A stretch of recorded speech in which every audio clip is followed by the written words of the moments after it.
Welcome to this tutorial on how to use Zopa Fixed Saver, a popular savings product offered by Zopa, a well-established UK-based peer-to-peer lender.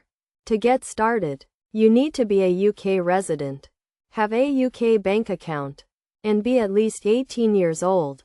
First, you need to sign up for a Zopa account on their website.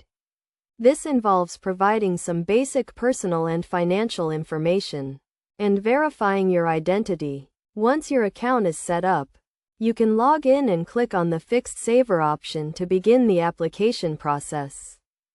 The next step is to choose your investment term, which can range from 1 to 5 years, and decide how much you want to invest. The minimum investment amount is £1,000, and you can invest up to £25,000. You will also need to confirm that you have read and understood the terms and conditions.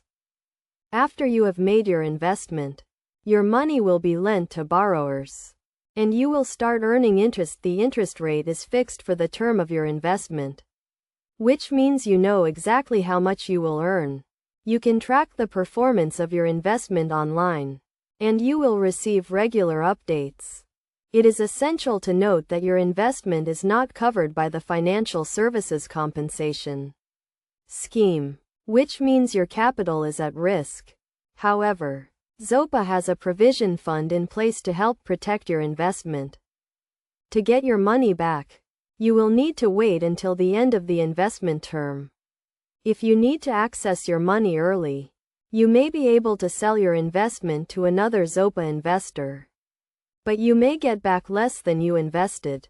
In conclusion, using Zopa Fixed Saver is a straightforward process that can provide you with a fixed return on your investment. By following these steps and understanding the key concepts, you can make an informed decision about whether Zopa Fixed Saver is right for you. Remember to always read the terms and conditions carefully, and consider your own financial circumstances before investing.